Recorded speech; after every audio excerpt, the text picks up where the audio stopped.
देखिए सर, इस लेक्चर में हम लीनियर अलजेब्रा का बेसिस स्पेशली टॉपिक उठा रखा है। उससे रिलेटेड जो क्वेश्चन बन सकते हैं एग्जाम में वो मैंने ले रखे हैं। इससे पहले अगर आपने हमारा चैनल सब्सक्राइब नहीं किया है तो प्लीज़ सब्सक्राइब करें। और ये कोर्स मैंने अपने ऐप पे जिसका लिंक नीचे डिस्क्रिप्शन में मिल जाएगा, डिज़ाइन किया हुआ है। अगर आप चाहें तो वहाँ जाके इसको सर्च कर सकते हैं, देख सकते हैं। मैं आपको बताऊं ज़रा इसके बारे में किस तरीके से डिज़ाइन किया है। जैसे मैंने देखिए यहाँ पे ये डिफरेंशियल इक्वेशन का कोर्स है। देखिए इसमें डिफरेंशियल इक्वेशन है, तो इसको देखिएगा आप। डिफरेंशियल इक्वेशन की थ्योरी पढ़ा रखी है, सारे टॉपिक में ऐसा कर रखा है। ये थ्योरी है, प्रीवियस ईयर के क्वेश्चन होंगे इसमें। उसके बाद नीचे प्रीवियस ईयर के क्वेश्चन हैं। उसके बाद देखिए, और उसके बाद ये टेस्ट 1 है, टेस्ट 1 का आंसर, टेस्ट 1 का सॉल्यूशन, टेस्ट 2 का आंसर, टेस्ट 2 का सॉल्यूशन। ठीक है, टेस्ट 2 का सॉल्यूशन ऊपर चला गया है। टेस्ट 2 का आंसर, टेस्ट 2 का सॉल्यूशन। उसके बाद टेस्ट 2 का अच्छा टेस्ट 2 का सॉल्यूशन। इसके बाद टेस्ट 3, टेस्ट 4, टेस्ट 5, ये इनका सॉल्यूशन भी अपलोड कर रहा हूँ मैं। टेस्ट 7, एक ही टॉपिक पे इतने टेस्ट बना रखे हैं मैंने, देखिए आप। ठीक है, हर एक टेस्ट को जैसे एग्ज़ाम में बनता है, हर एक टेस्ट में लगभग 20 से 22 क्वेश्चन हैं। तो हर एक टॉपिक में इसी तरीके से मैंने डिज़ाइन किया है। एक बार आप जाके देखिए उसको पूरा ढंग से। ठीक है, अगर आप अभी भी तैयारी कर रहे हैं तो ये सारे टॉपिक्स में मैं इसी तरीके से पढ़ा रहा हूँ इसमें। ठीक है, हर एक टॉपिक को इसी तरीके से मैंने डिज़ाइन किया हुआ है। सारे टॉपिक को पहले थ्योरी, फिर उसके बाद एग्जामिनेशन क्वेश्चन, उसके बाद टेस्ट सीरीज़ बना रखी है उसमें। ठीक है, तो अगर आप जाके देखना चाहते हैं तो इसमें देख सकते हैं। ठीक है, और बहुत मिनिमल अमाउंट फीस रखी है। अगर आप परचेज़ करना चाहें तो परचेज़ कर सकते हैं। पूरा कोर्स आपको वेल डिज़ाइन मिल जाएगा। ठीक है, अब देखिए, चलो छोड़िए सर, ये क्वेश्चन बताता हूँ। ये क्या है, देखिए पहला क्वेश्चन क्या गया है, वेक्टर स्पेस V3R, डायमेंशन पूछ रहा है। जब भी ये दिया है ना, फाइनाइट डायमेंशनल वेक्टर स्पेस है, ये VNR जब भी लिखा हो ना, VNF, F मतलब फील्ड, रियल तो फील्ड ही होता है। 3 मेजर फील्ड होते हैं, आप ध्यान दीजिएगा, मैंने थ्योरी में भी पढ़ा रखा है। Field of real number, field of complex number, field of rational number, ये 3 तो आपको याद रखने ही रखने हैं।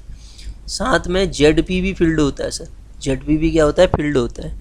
ठीक है, तो ये जो n है तो ये n डायमेंशन को बताता है। ये क्या हो जाएगी, यहाँ पे 3 है तो इसकी डायमेंशन कितनी हो जाएगी सर, 3 हो जाएगी। अगला देखिए, ये जो क्वेश्चन कह रहा है ना, V be a vector space of 2x2 matrices over field F।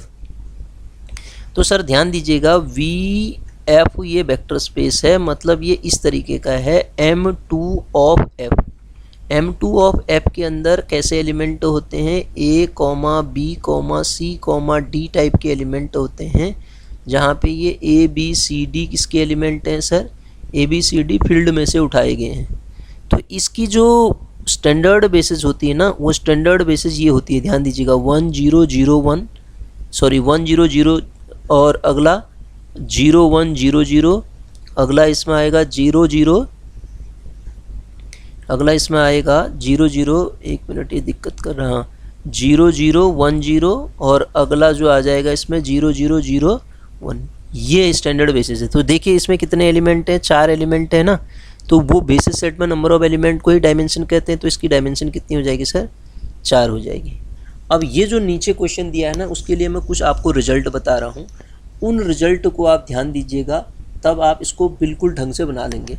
ठीक है, अगर मैं इसको अलग से बता देता हूँ। देखिए, फिर इस क्वेश्चन पे आएंगे हम। यहाँ पे देखिए आप, इसको अलग से अगर हम बात करें, यहाँ नीचे देखते हैं।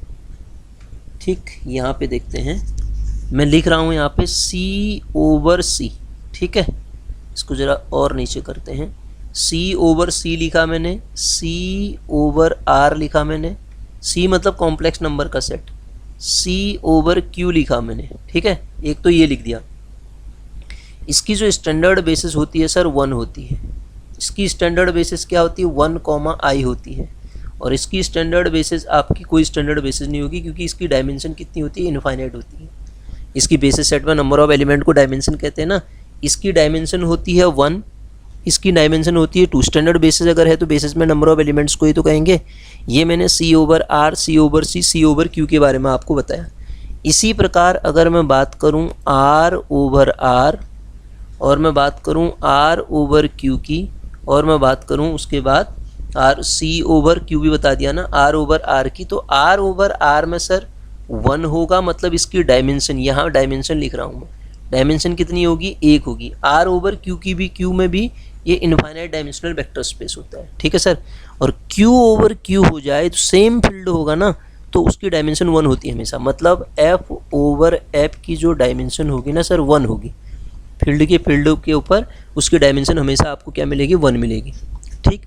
और रिजल्ट, लेकिन वो ऊपर वाला तो कुछ और ही था। इसको अगर मैं बात करूँ CN ओवर C की मैं बात करूँगा सर, तो इसकी जो डायमेंशन होती है n होती है, केवल डायमेंशन से मतलब, बेसिस सेट में नंबर ऑफ एलिमेंट n ही आएंगे। फिर अगर आप मेरे से कहोगे वो वेक्टर लिखो तो मैं वो भी लिख दूंगा, 1, 0, 0 up to and so on 0, 0, 1, 0, 0 up to and so on 0 n time, ये वाला 0, 0, 0, 0, 1 n टाइम, ये इसकी स्टैंडर्ड बेसिस हो जाएगी। लेकिन अगर हम Cn ऑफ R कहें तो Cn ऑफ R की क्या हो जाएगी सर, इसकी बेसिस में नंबर ऑफ एलिमेंट 2n होते हैं, मतलब इसकी डायमेंशन कितनी होती है, इसकी डायमेंशन बराबर 2n होती है। कितनी होती है, 2n इसकी डायमेंशन होती है, ठीक है।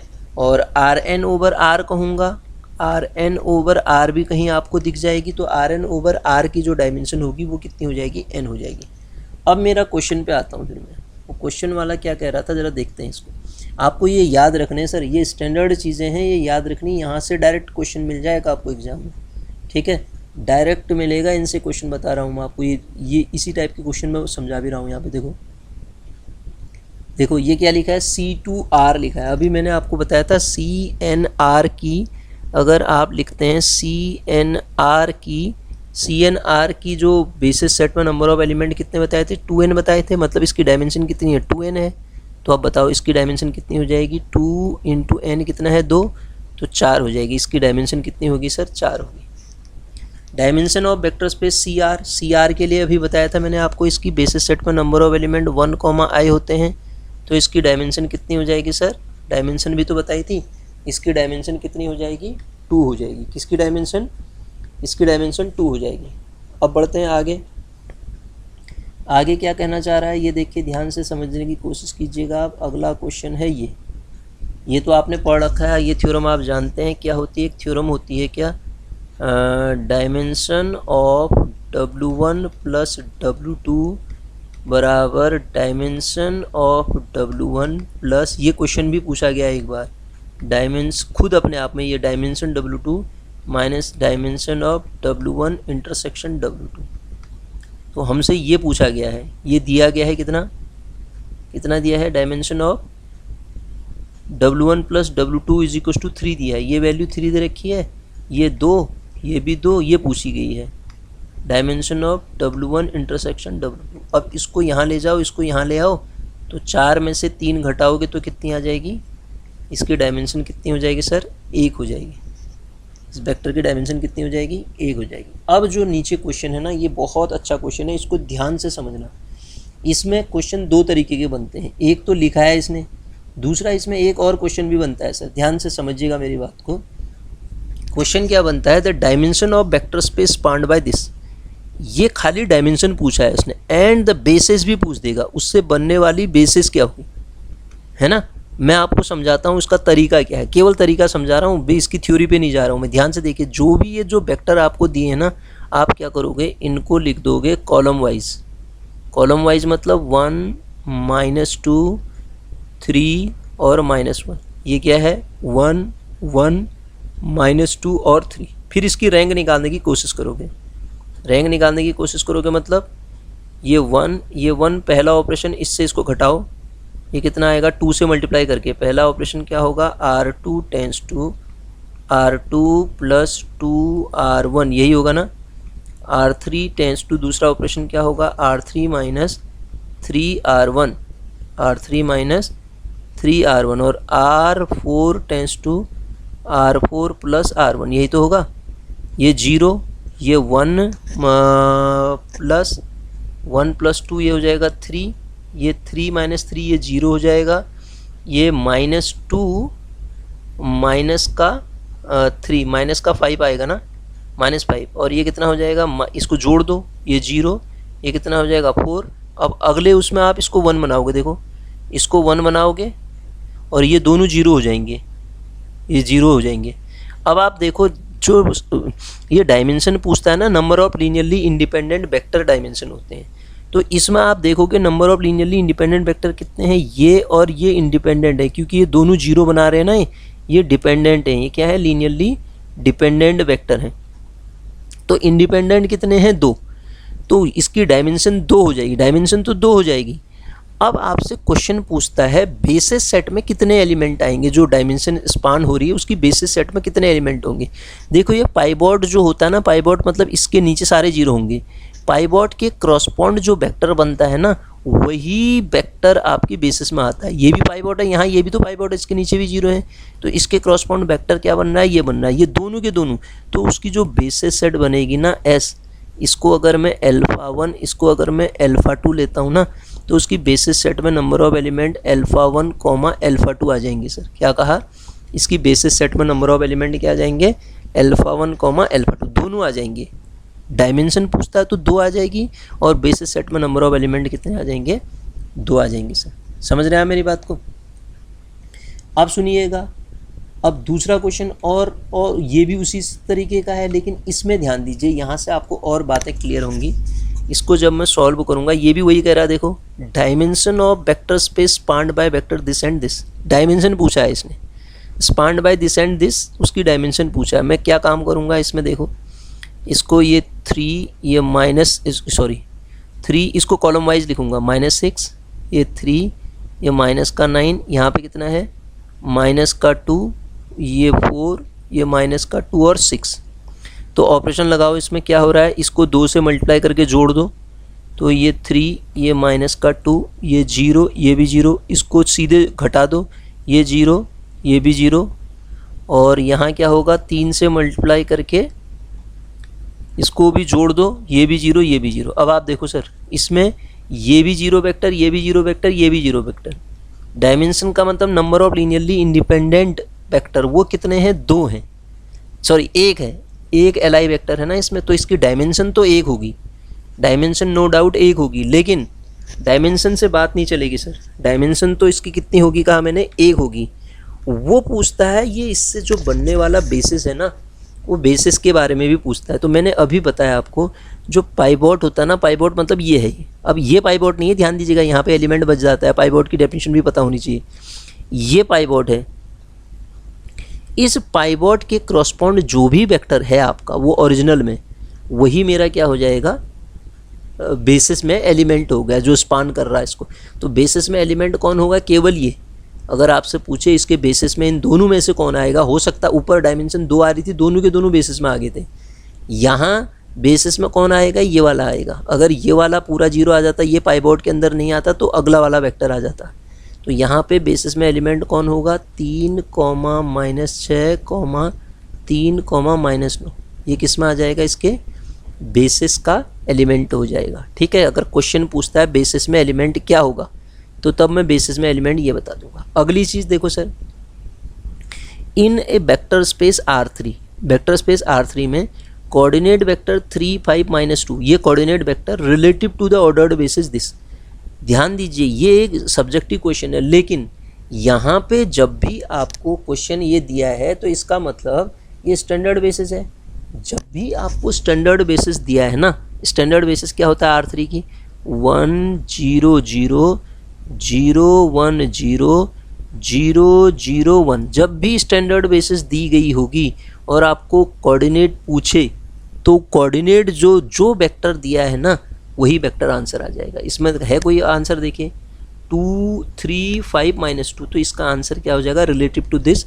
आपको पूछ रहा था ना, in a vector space R3 the coordinate vector of this relative to the ordered basis, इसके रिस्पेक्ट में कोऑर्डिनेट निकालना है, तो वो खुद हो जाएगा वही। ठीक है, अदरवाइज ये एक सब्जेक्टिव क्वेश्चन बन जाता है। ठीक है, तो ये हुआ। अब आगे बढ़ते हैं सर, आगे की कहानी देखिएगा, 1 मिनट, हाँ आगे की कहानी देखते हैं हम। देखिए अगला आगे क्या है इसमें, ये है कुछ ऑब्जेक्टिव क्वेश्चन भी डाल रखे हैं इसमें, मतलब वो ट्रू एंड फॉल्स डाले हैं मैंने, इनको भी बताता हूँ आपको। ईच सेट ऑफ n+1 और more vector of finite dimensional vector space V है। कोई finite dimensional vector space V है, ध्यान दीजिएगा, कोई finite dimensional vector space VF है तो उसकी बेसिस होगी, there exist a basis for every finite dimensional vector space. हर फाइनाइट डायमेंशनल वेक्टर स्पेस की एक ना एक बेसिस होती, तो इसकी भी एक बेसिस होगी। तो उस बेसिस सेट में जो नंबर ऑफ एलिमेंट होंगे ना सर, बेसिस सेट में नंबर ऑफ एलिमेंट कितने होंगे, मैंने कहा बेसिस सेट में नंबर ऑफ एलिमेंट, इसकी डायमेंशन है तो n है, फाइनाइट डायमेंशनल वेक्टर स्पेस है जिसकी डायमेंशन n है। अब डायमेंशन मैंने n बोल दी, तो कोई वेक्टर का सेट ऐसा लेता हूँ α1, α2, α3 up to and Son αn, αn+1 तक का। अगर कोई सेट मैंने ऐसा लिया जिसमें n+1 वेक्टर आ गए, तो ऐसा सेट ऑफ वेक्टर हमेशा लीनियरली डिपेंडेंट हो जाता है सर। क्यों? क्योंकि यदि आपके पास n डायमेंशनल वेक्टर स्पेस है और ये Li हो गया, और ये Li हो गया, तो फिर तो वो डायमेंशन उसकी n+1 हो जाएगी ना, बेसिस सेट में नंबर ऑफ एलिमेंट तब n+1 हो जाएंगे। फाइनाइट डायमेंशनल किसे कहते हैं? फाइनाइट सबसेट जब V को जनरेट कर दे, उसको जनरेट भी कर रहा है और डायमेंशन और लीनियरली इंडिपेंडेंट भी हो गया, तो बेसिस नहीं हो जाएगा वो। तो इसलिए ये हमेशा लीनियरली इंडिपेंडेंट होगा। तो ये क्वेश्चन अब पढ़ते हैं, देखो ईच सेट ऑफ n+1, अगर n+1 वेक्टर आएंगे फाइनाइट डायमेंशनल वेक्टर स्पेस में और डायमेंशन n, जिसकी dimension fill in the blanks कह रहा है n, is always linearly dependent, तो ये सेट हमेशा क्या होगा? लीनियरली डिपेंडेंट होगा, ना कि लीनियरली इंडिपेंडेंट। इस बात को आप समझो, क्या होगा? लीनियरली डिपेंडेंट होगा। अब इस वाले क्वेश्चन को देखो, तो अभी ऊपर वाला ही तो है, dimension of W1 plus W2, ये क्या हो जाएगी फिर? बराबर क्या आ जाएगा? Dimension of W1 plus dimension of W2 हो जाएगा ना, क्योंकि dimension of W1 plus W2 बराबर ये यहाँ जाके माइनस होता है ना, ये तो बस यही आ जाएगा इसका आंसर। अब देखिए अगला क्वेश्चन क्या कह रहा है, the set of n+1 polynomial in x is a basis vector space PNR। PNR क्या है? Of all polynomial in x degree at most n degree का पॉलिनोमियल का कलेक्शन है PNR। तो क्या पूछना चाह रहा है? उसकी बेसिस में बेसिस बनाएगा, बेसिस में नंबर ऑफ एलिमेंट, तो बस PNR की बेसिस s होती है, उसमें नंबर ऑफ एलिमेंट आप मेरे से कहोगे तो क्या होंगे? 1, x up to and so on x की पावर n। टोटल नंबर कितने हो गए? n+1, क्योंकि 1, 2, 3, 4 n ये हो गए ना। बेसिस में नंबर ऑफ एलिमेंट पूछता तो n+1, वो बेसिस पूछ रहा है, n+1 तो है ही है, वो बेसिस में कौन एलिमेंट है? ये हैं, ठीक है। अच्छा जी, अगला क्वेश्चन भी इसी फॉर्मेट का, देखो ये क्या कहना चाह रहा है, V भी a vector space of m cross n matrices. देखो m क्रॉस n की मैट्रिसेस का कलेक्शन, उसको डिनोट करते हैं mn ऑफ फील्ड f, तो m n क्रॉस m, तो जो सर इसकी डायमेंशन होती है ना, जो ये सफिक्स में एलिमेंट है m क्रॉस n, वही हो जाती है। तो इसकी डायमेंशन पूछी है इसने, डायमेंशन बराबर mn हो जाती है, ठीक है। अब देखो, if W be proper subspace of finite dimensional vector space V, then W is finite dimensional and W कोई प्रॉपर सबस्पेस है। प्रॉपर बोल दिया इसने, अगर प्रॉपर वर्ड नहीं कहता तब तो मैं इसको बराबर भी कह सकता था, लेकिन यहाँ पे क्या होगी? डायमेंशन ऑफ W हमेशा लेस देन होगी डायमेंशन ऑफ V के बराबर। प्रॉपर बोल रखा है इसलिए लेस देन बोला मैंने, अगर इसने प्रॉपर नहीं कहा था तो लेस देन इक्वल टू भी आ जाती। अब अगला क्या लिखा है देखो, द नंबर, अगला क्वेश्चन क्या कह रहा है, the number of member in A basis of vector space is called. Number of member का मतलब बेसिस सेट में नंबर ऑफ एलिमेंट हुआ इसका मतलब। तो बेसिस सेट में जब नंबर ऑफ एलिमेंट मुझसे पूछा गया है, तो बेसिस सेट में नंबर ऑफ एलिमेंट को क्या कहते हैं सर? डायमेंशन कहते हैं। तो ये किसकी बात कर रहा है मेरे से? डायमेंशन की बात कर रहा है। तो क्या होगा ये? स्पेस इज कॉल्ड डायमेंशन, इसको क्या कहूँगा मैं? डायमेंशन कह दूंगा। बेसिस सेट में नंबर ऑफ एलिमेंट्स को क्या कह दूंगा? डायमेंशन कह दूंगा। कुछ और है इसमें? नहीं है क्वेश्चन। तो ये जो मैंने स्टेटमेंट है यहाँ पे लिखा है, C/C की डायमेंशन, बेसिस में नंबर ऑफ एलिमेंट कितने होते हैं, मतलब डायमेंशन। आपको केवल इतना याद रखना है, एलिमेंट इसको याद नहीं रखना है, ये तो मैंने बता दिया ये और ये होते हैं, इतना डिटेल आपको ज़रूरत नहीं है। केवल नंबर ऑफ एलिमेंट कितने होते हैं, बेसिस, उसको डायमेंशन पूछेगा ना, C/C की 1, तो मैंने कहा फील्ड F/F बढ़ा दिया ना, F/F की डायमेंशन हमेशा 1 ही होगी, चाहे वो आपका 3 मेजर फील्ड मैंने बताए सबकी डायमेंशन 1 ही है। R/R की भी तो डायमेंशन 1 ही है, Q/Q की भी डायमेंशन कितनी है? 1 ही है। ठीक है सर, ठीक है सर। तो इस तरीके से इनको हम सॉल्व करेंगे।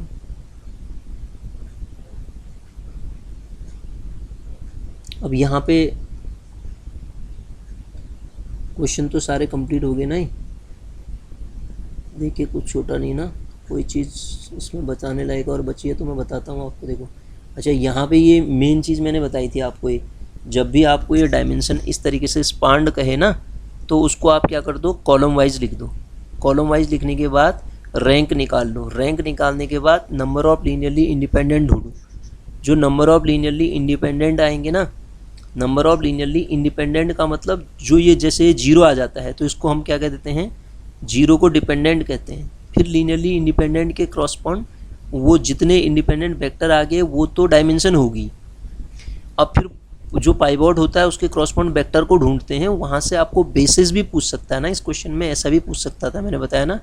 बेसिस अगर पूछे तो बेसिस में आप वही वेक्टर डाल देते हो जो इसमें होते हैं, ठीक है। अच्छा, इसमें एक आध चीज़ें मैं और आपको बताऊं। कोई सेट ऑफ वेक्टर है ना, दो तीन चीज़ें बताता हूं। देखो कोई सेट ऑफ वेक्टर है एस, उसमें एलिमेंट है अल्फ़ा, और यदि अल्फ़ा नॉट इक्वल टू 0 है तो ये सेट ऑफ वेक्टर हमेशा लीनियरली इंडिपेंडेंट होता है।